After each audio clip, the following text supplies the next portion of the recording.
বিসমিল্লাহির রহমানির রহিম। ইউ পাঠশালা একাডেমিতে সকলকে স্বাগতম। আমরা এখন পঞ্চম শ্রেণীর বাংলাদেশ ও বিশ্ব পরিচয়ের চতুর্থ অধ্যায় আমাদের স্মরণীয় নেতা পড়তে যাচ্ছি। ১ নম্বরে আছে এ কে ফজলুল হক। অবিভক্ত বাংলায় এ কে ফজলুল হক ছিলেন অত্যন্ত সাহসী একজন অবিসংবাদিত নেতা। অবিভক্ত বাংলায় মানে যে বাংলা বিভক্ত হয়নি। অবিভক্ত বাংলা বলতে আমরা বুঝি ১৯৪৭ সালে ব্রিটিশ ভারত বিভাজনের পূর্বে অবিভক্ত বাংলা, অর্থাৎ ১৯৪৭ সালে যখন স্বাধীন হয় ভারতবর্ষ, তার আগে যে বাংলা যে এক ছিল, অর্থাৎ ভারতের বাংলা এবং আমাদের বাংলা যখন এক ছিল, সেই বাংলাকে বলা হচ্ছে অবিভক্ত বাংলা। তাহলে অবিভক্ত বাংলায় এ কে ফজলুল হক ছিলেন অত্যন্ত সাহসী একজন অবিসংবাদিত নেতা। অবিসংবাদিত নেতা হচ্ছে এমন একজন নেতা যাকে যাকে পছন্দ করে, যাকে সবাই গ্রহণ করে, যাকে সবাই স্বীকৃতি দেয়, যার যোগ্যতার ব্যাপারে কারো কোনো ডাউট বা সন্দেহ নেই। অর্থাৎ একজন সর্বজন স্বীকৃত একজন নেতা। তিনি হচ্ছেন অবিসংবাদিত নেতা। তার সাহস ও দৃঢ় মনোভাবের জন্য তাকে শেরে বাংলা বা বাংলার বাঘ বলা হতো। যদি প্রশ্ন করা হয় যে এ কে ফজলুল হককে কেন বাংলার বাঘ বলা হয়? উত্তর হতে পারে তার সাহস ও দৃঢ় মনোভাবের জন্য তাকে শেরে বাংলা বা বাংলার বাঘ বলা হতো। তাহলে যদি প্রশ্ন আসে যে এ কে ফজলুল হককে কেন বাংলার বাঘ বলা হয়? এর উত্তর হবে তার সাহস ও দৃঢ় মনোভাবের জন্য তাকে শেরে বাংলা বা বাংলার বাঘ বলা হতো। তিনি ছিলেন অসাধারণ বাগ্মী। ইংরেজি, বাংলা ও উর্দুতে অনর্গল বক্তৃতা করতে পারতেন। বাগ্মী কাকে বলে? তিনি ভালো বলতে পারেন, ভালো বক্তৃতা দিতে পারেন, ভালো কথা বলতে পারেন, মানুষকে ভালোভাবে কনভিন্স করতে পারেন এবং তিনি ইংরেজি, বাংলা ও উর্দুতে অনর্গল বক্তৃতা করতে পারতেন। তার পুরো নাম আমরা বলছি এ কে ফজলুল হক। এতে হচ্ছে আবুল, কেতে কাশেম, আর হচ্ছে ফজলুল হক। এ কে ফজলুল হক অর্থাৎ আবুল কাশেম ফজলুল হক। তিনি ১৮৭৩ সালে বর্তমান বরিশাল জেলার বাকেরগঞ্জে জন্মগ্রহণ করেন। প্রশ্ন যদি করা হয় তিনি কবে কোথায় জন্মগ্রহণ করেন? উত্তর হবে তিনি ১৮৭৩ সালে বর্তমান বরিশাল জেলার বাকেরগঞ্জে জন্মগ্রহণ করেন। তিনি বরিশাল জেলা স্কুল থেকে এন্ট্রান্স মানে হচ্ছে এসএসসি, প্রেসিডেন্সি কলেজ থেকে এফএ মানে হচ্ছে এইচএসসি এবং বিএ অর্থাৎ অনার্স পরীক্ষায় উত্তীর্ণ হন। ১৮৯৬ সালে কলকাতা বিশ্ববিদ্যালয় থেকে তিনি গণিত শাস্ত্রে এমএ ডিগ্রি লাভ করেন। এরপর ১৮৯৭ সালে কলকাতার ইউনিভার্সিটি ল কলেজ থেকে পিএল ডিগ্রি লাভ করে আইন পেশায় কর্মজীবন শুরু করেন। তাহলে এগুলোই হচ্ছে তার শিক্ষা জার্নি, অর্থাৎ তার যে শিক্ষা জার্নি তার সেগুলো সম্পর্কেই লেখা হয়েছে এখানে। আর তিনি কর্মজীবন শুরু করলেন কি পেশায়? আইন পেশায়। লেখা আছে না এখানে বিএল ডিগ্রি লাভ করে আইন পেশায় তিনি তার কর্মজীবন শুরু করেন। পিতার মৃত্যুর পর তিনি বরিশাল শহরে চলে আসেন। ১৯০৬ সালে আইন পেশা ছেড়ে ডেপুটি ম্যাজিস্ট্রেট হিসাবে ফজলুল হক সরকারি চাকরিতে যোগদান করেন। একই বছর তিনি সর্বভারতীয় মুসলিম লীগ প্রতিষ্ঠায় সক্রিয় অংশ নিয়েছিলেন। একই বছর তিনি সর্বভারতীয় মুসলিম লীগ প্রতিষ্ঠায় সক্রিয় অংশ নিয়েছিলেন। সর্বভারতীয় যে মুসলিম লীগ, সর্বভারতীয় মুসলিম লীগ হচ্ছে ভারতের প্রথম যে একটা মুসলিম যে রাজনৈতিক দল গঠন হয়, ভারতে প্রথম যে মুসলিম রাজনৈতিক দল গঠন হয় সেটার নাম হচ্ছে সর্বভারতীয় মুসলিম লীগ। এই সর্বভারতীয় মুসলিম লীগ গঠনে তিনি সক্রিয় ভূমিকা পালন করেছিলেন। ১৯০৮ থেকে ১৯১২ সাল পর্যন্ত হক সাহেব ছিলেন সমবায়ের সহকারী রেজিস্ট্রার। পরবর্তীকালে সরকারি চাকরি ছেড়ে, এটা ছিল একটি সরকারি চাকরি, এই চাকরিটি তিনি পরবর্তীকালে ছেড়ে দেন, অর্থাৎ ১২ সালে তিনি চাকরিটা ছেড়ে দেন। পরবর্তীকালে সরকারি চাকরি ছেড়ে দিয়ে তিনি জনসেবামূলক কাজ ও আইন পেশাকে বেছে নেন। ১৯১৬ থেকে ১৯২১ সাল পর্যন্ত শেরে বাংলা ছিলেন সর্বভারতীয় মুসলিম লীগের সভাপতি। আমরা একটু আগে যে পড়লাম সেই সর্বভারতীয় মুসলিম লীগের তিনি সভাপতি ছিলেন। কত সাল থেকে? ১৯১৬ থেকে ১৯২১ পর্যন্ত। তিনি ১৯৩৫ সালে কৃষক প্রজা পার্টি গঠন করেন। তিনি নিজেই একটা পার্টি গঠন করেন, একটি দল গঠন করেন। সে দলের নাম ছিল হচ্ছে কৃষক প্রজা পার্টি। তিনি ছিলেন অবিভক্ত বাংলার আমি একটু আগে বললাম যে ১৯৪৭ সালের আগ পর্যন্ত যে ভারতের বাংলা এবং বাংলাদেশের বাংলা যে এক যখন ছিল, সেটা হচ্ছে অবিভক্ত বাংলা। তিনি ছিলেন অবিভক্ত বাংলার ১ম নির্বাচিত প্রধানমন্ত্রী। সে সময় এদেশে জমিদারি প্রথা প্রচলিত ছিল। জমিদারি প্রথাটা কি জিনিস? জমিদারি প্রথা হলো ব্রিটিশ ঔপনিবেশিক শাসনামলে অর্থাৎ ব্রিটিশ আমলে একটি ভূমি রাজস্ব ব্যবস্থা। এখানে জমিদাররা জমির মালিক হিসাবে গণ্য হতেন এবং প্রজাদের কাছ থেকে খাজনা আদায় করে ব্রিটিশ সরকারকে রাজস্ব প্রদান করতেন। এই জমিদার কি করবেন? এই প্রজাদের কাছ থেকে নির্দিষ্ট হারে খাজনা তুলবেন। খাজনা তুলে তিনি কি করবেন? ব্রিটিশ সরকারকে সেই খাজনাটা প্রদান করবেন। অর্থাৎ যার জমি আছে সেই জমির মালিক হয়েও সে প্রকৃত মালিক থাকছে না। মালিক হচ্ছে জমিদার। সেই জমিদার সেই জমির মালিকের কাছ থেকে নির্দিষ্ট হারে খাজনা নিয়ে সেই খাজনা কি করবে? ব্রিটিশ সরকারকে সেই খাজনাটা প্রদান করবে। এটাই হচ্ছে জমিদারি প্রথা। দেশের বেশিরভাগ জমির মালিক ছিলেন কিছু জমিদার। জমির যে প্রকৃত মালিক, সেই জমির মালিক না হয়ে জমির মালিক করা হলো কি? জমিদারকে। আর বাকি সবাই ছিলেন প্রজা। শেরেবাংলা এই জমিদারি প্রথা বাতিল করে কৃষকের দুঃখ দূর করার চেষ্টা করেন।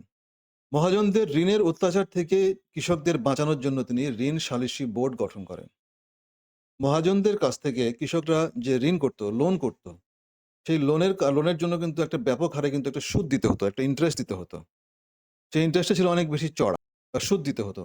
সেই সুদ থেকে বাঁচার জন্য তিনি করলেন ঋণ সালিসি বোর্ড গঠন করলেন। এদেশের মানুষের শিক্ষার জন্য তিনি অসামান্য অবদান রেখেছেন। এবার শিক্ষাক্ষেত্রে তার কি অবদান আছে সেটা আমরা জানব। ১৯২৪ সালে বাংলার শিক্ষামন্ত্রী হয়েছিলেন তিনি। বাংলা বলতে অবিভক্ত বাংলা। তখন শিক্ষা সংক্রান্ত অবকাঠামো সৃষ্টির উদ্দেশ্যে তিনি বহু পদক্ষেপ গ্রহণ করেছিলেন। বিশেষভাবে বাংলায় মাদ্রাসা শিক্ষার নতুন কাঠামো তৈরিতেও তার ভূমিকা ছিল প্রশংসনীয়। অর্থাৎ তিনি একটি মাদ্রাসা শিক্ষার জন্য একটি নতুন কাঠামো, একটি নতুন সিস্টেম চালু করেন আরকি। শিক্ষার উন্নতির জন্য অনেক স্কুল ও কলেজ প্রতিষ্ঠা করেন। প্রশ্ন আসতে পারে তিনি শিক্ষার জন্য কি করেছিলেন? বা শিক্ষাক্ষেত্রে তার অবদান কি? আমরা এই প্রশ্নের উত্তরে এই সমস্ত কথা লিখতে পারি যে তিনি মাদ্রাসা শিক্ষার জন্য নতুন কাঠামো তৈরি করেছিলেন। আবার শিক্ষার উন্নতির জন্য অনেকগুলো স্কুল এবং কলেজ প্রতিষ্ঠা করেছিলেন। এরপর আসি, দুর্দশাগ্রস্ত ও অতি দরিদ্রদের সাহায্য করতে তিনি উদার ছিলেন। তার উদার ও পরোপকারী স্বভাবের জন্য জাতি ধর্ম নির্বিশেষে সকলেই তাকে গভীরভাবে ভালোবাসত ও শ্রদ্ধা করত। শেরে বাংলা একে ফজলুল হক ১৯৬২ সালের ২৭শে এপ্রিল ঢাকায় মৃত্যুবরণ করেন। প্রশ্ন আসতে পারে তিনি কবে মৃত্যুবরণ করেন? কবে এবং কোথায়? উত্তর হবে ১৯৬২ সালের ২৭শে ফেব্রুয়ারি ঢাকায় মৃত্যুবরণ করেন। এরপর আসি, আমরা যা পড়লাম তার কিছু প্রশ্ন উত্তর আমরা এখানে দিতে পারি। লেখা আছে শেরে বাংলা একে ফজলুল হক কত সালে এবং কোথায় জন্মগ্রহণ করেন? আমরা একটু আগেই পড়ে আসছি। শেরে বাংলা একে ফজলুল হক ১৮৭৩ সালে বর্তমান বরিশাল জেলায় বাকেরগঞ্জে জন্মগ্রহণ করেন। তিনি কোন নামে অধিক পরিচিত ছিলেন? আমরা একটু আগে পড়ে আসছি তাকে শেরে বাংলা বলা হতো, তাই না? তাহলে তিনি উত্তরে আমরা লিখব তিনি শেরে বাংলা নামে অধিক পরিচিত ছিলেন। শেরে বাংলা হচ্ছে বাংলার বাঘ। তাকে বাংলার বাঘ উপাধিতে কেন ভূষিত করা হয়েছিল? আমরা একটু আগে পড়ে আসছি যে সাহস ও দৃঢ় মনোভাবের জন্য তাকে বাংলার বাঘ উপাধিতে ভূষিত করা হয়।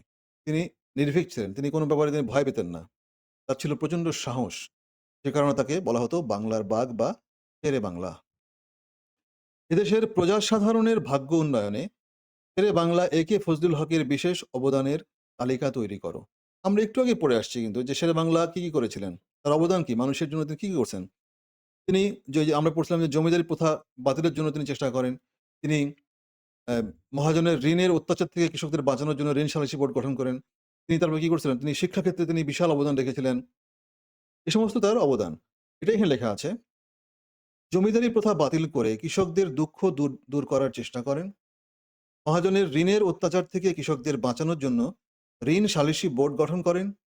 শিক্ষার উন্নতির জন্য অনেক স্কুল ও কলেজ প্রতিষ্ঠা করেন। পূর্বের পৃষ্ঠার তথ্যের আলোকে শেরে বাংলা একে ফজলুল হক সম্পর্কে একটি মাইন্ড ম্যাপ তৈরি করো। মাইন্ড ম্যাপ হচ্ছে যে কোনো একটা বিষয়ের উপরে কিছু লেখা আরকি। একটা বিষয়ের উপরে ওই বিষয়ে যা লেখা যায় তা লেখা। এখানে বিষয় হচ্ছে শেরে বাংলা একে ফজলুল হক। ইনার সম্পর্কে তোমাকে লিখতে হবে। আবুল কাশেম ফজলুল হক 1873 সালের বর্তমান বরিশাল জেলার পাকেরগঞ্জে জন্মগ্রহণ করেন। দৃঢ় মনোভাব ও সাহসের জন্য তাকে শেরে বাংলা বা বাংলার বাঘ উপাধিতে ভূষিত করা হয়। তিনি ইংরেজি, বাংলা ও উর্দুতে অনর্গল কথা বলতে পারতেন। আমরা যেগুলো পড়ে আসছি সেখান থেকে এখানে তার যে বৈশিষ্ট্যগুলো আছে এখানে লেখা হয়েছে। তোমরা এগুলো পড়ে নিও। আমরা কিন্তু এগুলো অলরেডি পড়ে ফেলেছি। এরপরে আসি মাওলানা আব্দুল হামিদ খান ভাসানী। মাওলানা আব্দুল হামিদ খান ভাসানী বাংলাদেশের মজলুম জননেতা হিসেবে সর্বাধিক পরিচিত ছিলেন। মজলুম শব্দের অর্থ নির্যাতিত বা নিপীড়িত। অর্থাৎ যারা নির্যাতিত, যাদের উপরে নির্যাতন করা হয়, অত্যাচার করা হয়, জুলুম করা হয়, তারা হচ্ছে নির্যাতিত বা নিপীড়িত। এ সমস্ত মানুষের নেতা ছিলেন হচ্ছে এই মাওলানা আব্দুল হামিদ খান ভাসানী এবং এ কারণে তাকে মজলুম জননেতা বলা হয়। মাওলানা ভাসানী সারা জীবন নির্যাতিত মানুষের জন্য কাজ করেছেন। তিনি শাসকের রক্তচক্ষু উপেক্ষা করে সাধারণ মানুষের অধিকার আদায়ে সংগ্রাম করার ফলে বহুবার জেল খেটেছেন। তিনি শাসক বলতে সেই সময় তো ব্রিটিশ আমল ছিল। ব্রিটিশ আমল বলতে ইংরেজদের যখন শাসন ছিল, ইংরেজরা যখন শাসন করত, তখন তো ভারতবাসীকে অনেক রকমের অত্যাচার নিপীড়ন করত। তা সত্ত্বেও তিনি তাদের যে রক্তচক্ষু, তাদের যে অত্যাচার, সেটাকে তিনি অবজ্ঞা করে তিনি সংগ্রাম করেছিলেন এবং এর ফলে কি হয়েছে? তিনি অনেকবার জেল খেটেছিলেন। মাওলানা ভাসানী 1880 সালে সিরাজগঞ্জ জেলার ধনপাড়া গ্রামে জন্মগ্রহণ করেন। এই একটি প্রশ্ন। তিনি কবে কোথায় জন্মগ্রহণ করেন? উত্তর হচ্ছে 1880 সালে সিরাজগঞ্জ জেলার ধনপাড়া গ্রামে। স্থানীয় স্কুল ও মাদ্রাসায় পড়াশোনা করে তিনি টাঙ্গাইলের কাকমারিতে একটি প্রাথমিক বিদ্যালয়ের শিক্ষক হিসাবে কর্মজীবন শুরু করেন। তিনি কর্মজীবন শুরু করেন কিভাবে? আমরা উত্তর এটা লিখতে পারি।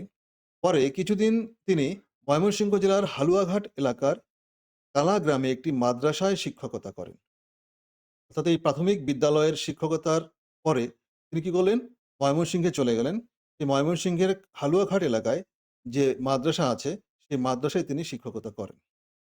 1919 সালে ব্রিটিশ বিরোধী অসহযোগ ও খেলাফত আন্দোলনে যোগদানের মধ্য দিয়ে তার রাজনৈতিক জীবনের সূচনা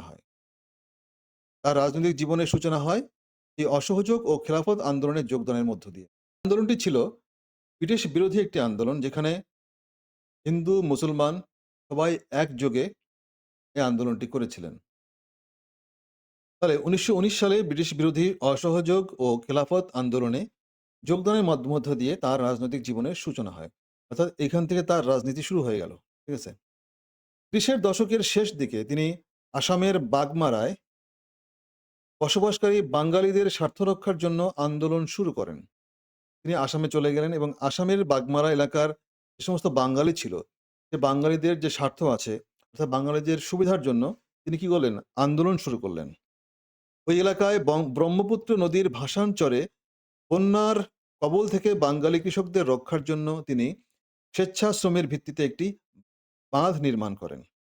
ওই এলাকায় ব্রহ্মপুত্র নদীর ভাসানচরে বন্যার কবল থেকে বাঙালি কৃষকদের রক্ষার জন্য তিনি স্বেচ্ছাশ্রমের ভিত্তিতে একটি বাঁধ নির্মাণ করেন।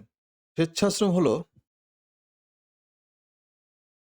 এখানে লেখা আছে যে বিনা কোনো পারিশ্রমিকে ব্যক্তিগত স্বার্থ বা আর্থিক লাভের আশা না করে, আমার কোনো ব্যক্তিগত স্বার্থ নেই, আমার কোনো আর্থিক লাভ হবে না, আমি একদম বিনা পারিশ্রমিকে যে কাজটা করা হচ্ছে, যে সময় ব্যয় করা হচ্ছে, যে মেধা দেওয়া হচ্ছে, এটাই হচ্ছে স্বেচ্ছাশ্রম।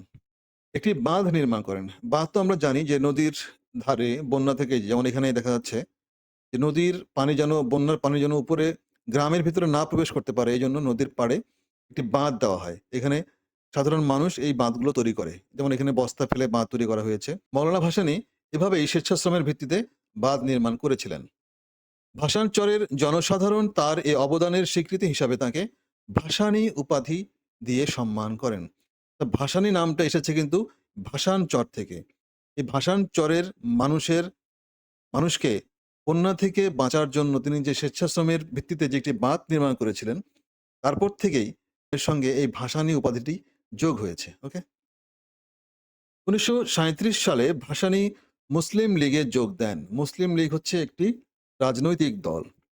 বাংলাদেশে যেমন বিএনপি, আওয়ামী লীগ, জাতীয় পার্টি, জামায়াতে ইসলাম আছে, সেরকম মুসলিম লীগ হচ্ছে একটি রাজনৈতিক দল। এই মুসলিম লীগে তিনি 1937 সালে যোগদান করেন এবং অচিরেই দলের আসাম শাখার সভাপতি নির্বাচিত হন। আসাম শাখায় যে মুসলিম লীগ আছে সেই মুসলিম লীগের তিনি সভাপতি নির্বাচিত হন। তিনি সর্বদা সাধারণ মানুষের স্বার্থ রক্ষায় আন্দোলন ও সংগ্রাম করে গেছেন। ইংরেজদের বিরুদ্ধে তিনি অনেক আন্দোলনে অংশগ্রহণ করেছিলেন। পাকিস্তান প্রতিষ্ঠার পরে অর্থাৎ 1947-এর পরে যখন ইন্ডিয়া এবং পাকিস্তান নামের দুটি দেশ তৈরি হলো, সেই পাকিস্তান প্রতিষ্ঠার পরে শাসক শ্রেণীর জুলুম নির্যাতনের বিরুদ্ধে তিনি পূর্ব বাংলার সাধারণ মানুষের অর্থনৈতিক মুক্তির জন্য সংগ্রাম করেছিলেন। অর্থাৎ 47-এর পরে যখন ইন্ডিয়া পাকিস্তান তৈরি হলো, সেই পাকিস্তানিরা যখন পূর্ব পাকিস্তানের অর্থাৎ বাংলাদেশের মানুষের উপর যখন নির্যাতন করত, তার বিরুদ্ধে তিনি কিন্তু অনেক আন্দোলন করেছিলেন। 1952 সালের 21শে ফেব্রুয়ারি ঢাকায় রাষ্ট্রভাষা আন্দোলনে পুলিশের গুলিতে ছাত্র জনতা নিহত হলে ভাসানী এর কঠোর প্রতিবাদ করেন। যখন রাষ্ট্রভাষা আন্দোলন হলো, তখন তিনি এই যে পুলিশের গুলিতে যখন ছাত্র জনতা নিহত হলো, তখন ভাসানী কি করলেন? এর কঠোর প্রতিবাদ করেন। তাতে শাসক গোষ্ঠী রুষ্ট হয়ে 23শে ফেব্রুয়ারি তাকে তার গ্রামের বাড়ি থেকে গ্রেপ্তার করে জেলে পাঠায়। অর্থাৎ এই যে 1952 সালের 21শে ফেব্রুয়ারি যে ঘটনাটা ঘটলো, তখন তিনি তার প্রতিবাদ করেছিলেন এবং প্রতিবাদ করাতে কি হয়েছিল?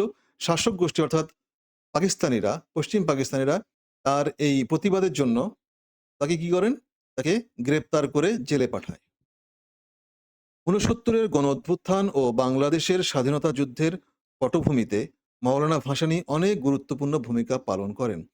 69-এর গণঅভ্যুত্থান হচ্ছে শেখ মুজিবুর রহমানকে যখন 69 সালে জেলে পাঠানো হয়, সেই পাঠানোর কারণে মাওলানা ভাসানী কিন্তু তার প্রতিবাদে একটি আন্দোলন গড়ে তোলেন। সেই আন্দোলনটাই পরে 69-এর গণঅভ্যুত্থান নামে পরিচিতি পায়। 69-এর গণঅভ্যুত্থান ও বাংলাদেশের স্বাধীনতা যুদ্ধের পটভূমিতে মাওলানা ভাসানী অনেক গুরুত্বপূর্ণ ভূমিকা পালন করেন। অর্থাৎ 69-এর অভ্যুত্থান এবং স্বাধীনতা যুদ্ধের শুরুর ব্যাপারে তার অনেক বড় ভূমিকা ছিল। তিনি একাধিক রাজনৈতিক দল গঠন করেন। মাওলানা ভাসানী এমন একটি সমাজ চাইতেন যেখানে মানুষের উপর নির্যাতন থাকবে না, সমাজে বৈষম্য থাকবে না। সমাজে বৈষম্য হলো কেউ অনেক বেশি সুবিধা পাবে, কেউ অনেক বেশি অধিকার পাবে, কেউ অনেক বেশি সম্পদ পাবে, কেউ অনেক বেশি পুরস্কার পাবে, কিন্তু কেউ আবার কিছুই পাবে না। এই যে একটা ব্যবস্থা, এটাই হচ্ছে সামাজিক বৈষম্য। তিনি গ্রামগঞ্জ, শহর, বন্দর ঘুরে ঘুরে সাধারণ মানুষকে তাদের অধিকার সম্পর্কে সচেতন করে তুলতেন। দেশ ও দেশের মানুষের উপর করা সকল ষড়যন্ত্রের বিরুদ্ধে তিনি সব সময় সোচ্চার ছিলেন। তিনি কি করতেন? বিভিন্ন শহরে বন্দরে তিনি ঘুরতেন, ঘুরে ঘুরে মানুষকে বোঝাতেন যে তোমার অধিকার কি, তোমার কি পাওনা তোমার, তিনি বোঝাতেন এবং দেশ ও মানুষের উপর যেন কোনো ষড়যন্ত্র না হয়, তার বিরুদ্ধে তিনি সবসময় সোচ্চার ছিলেন। ভারতের ফারাক্কা বাঁধ নির্মাণের প্রতিবাদে ফারাক্কা অভিমুখে তার লং মার্চ জনসাধারণের ব্যাপক সমর্থন পান। ভারত যে ফারাক্কা বাঁধ তৈরি করে, এই যে এটা হচ্ছে ভারতের ফারাক্কা বাঁধ, এদিকে হচ্ছে ভারত, এদিকে বাংলাদেশ। এই ফারাক্কা বাঁধ যে নির্মাণ করছিল ভারত, সে নির্মাণের সময় তিনি কি করছেন? প্রতিবাদ করছিলেন এবং ফারাক্কা অভিমুখে মানে কি ফারাক্কা বাঁধের দিকে তার লং মার্চ জনসাধারণের ব্যাপক সমর্থন। লং মার্চ হচ্ছে কি হেঁটে হেঁটে সেই বাঁধ পর্যন্ত যাওয়া আর কি। এই লং মার্চে দেখো, লং মার্চ হচ্ছে অনেক মানুষকে নিয়ে একসাথে, অনেকগুলো মানুষকে এভাবে একসাথে করে নিয়ে এখানে যাওয়া, এটাই হচ্ছে লং মার্চ। শিক্ষার বিস্তারে তিনি ভারতের আসামে এবং বাংলাদেশে অসংখ্য শিক্ষা প্রতিষ্ঠান স্থাপন করেন। অর্থাৎ এই যে ফজলুল হকের মতোই তিনিও কিন্তু অনেকগুলো শিক্ষা প্রতিষ্ঠান, স্কুল, মাদ্রাসা এগুলো তিনি প্রতিষ্ঠা করেন। 1976 সালে 17ই নভেম্বর মজলুম জননেতা মাওলানা ভাসানী মৃত্যুবরণ করেন। আমরা যা উপরে পড়ে আসছি তার ভিত্তিতেই কিন্তু এখানে কিছু প্রশ্ন করা হয়েছে। মাওলানা আব্দুল হামিদ খান ভাসানী কত সালে কোথায় জন্মগ্রহণ করেন আমরা দেখে আসছি। তোমরা এই প্রশ্নগুলোর উত্তর তোমরা এখান থেকে দেখে নিও। আমরা এগুলো সব পড়ে আসছি, তাই আমি আবার রিপিট করলাম না। এরপরে খ নম্বর আমরা দেখতে পাচ্ছি লেখা আছে, উপরের অনুচ্ছেদটুকু পড়ে বাঙালির অধিকার আদায়ে মাওলানা আব্দুল হামিদ খান ভাসানীর অবদান লিখি। অর্থাৎ বাঙালির মঙ্গলের জন্য উনি কি করেছেন সেগুলো লিখতে হবে নিচে এখানে। আমরা প্রথমে লিখতে পারি, মাওলানা ভাসানী আসামের বাগমারায় বাঙালিদের স্বার্থ রক্ষার জন্য আন্দোলন করেন। আমরা এগুলো অবশ্য উপরেই পড়ে আসছি। এরপরে আছে ব্রহ্মপুত্র নদীর ভাসানচরে বন্যার কবল থেকে বাঙালি কৃষকদের রক্ষার জন্য স্বেচ্ছাশ্রমের ভিত্তিতে একটি বাঁধ নির্মাণ করেন। পাকিস্তান প্রতিষ্ঠার পরে মাওলানা ভাসানী পূর্ব বাংলার সাধারণ মানুষের অর্থনৈতিক মুক্তির জন্য সংগ্রাম করেন। আমরা যা যা উপরে পড়ে আসছি তাই কিন্তু এখানে লেখা আছে। গ নম্বর আছে মাওলানা ভাসানীর জীবনী থেকে আমরা কি কি শিক্ষা গ্রহণ করতে পারি তা নিচের ছকে লিখি। প্রথম পয়েন্ট, নির্যাতিত ও নিপীড়িত মানুষের জন্য সবসময় কাজ করতে হবে। শাসকের রক্তচক্ষু উপেক্ষা করে মানুষের অধিকার আদায়ের সংগ্রাম করতে হবে। এবং ফাইনালি, মানুষের কল্যাণের জন্য প্রয়োজনে স্বেচ্ছাসেবক হিসাবে নানা ধরনের কাজে অংশগ্রহণ করতে হবে। তো এগুলোই ছিল আজকের পড়া।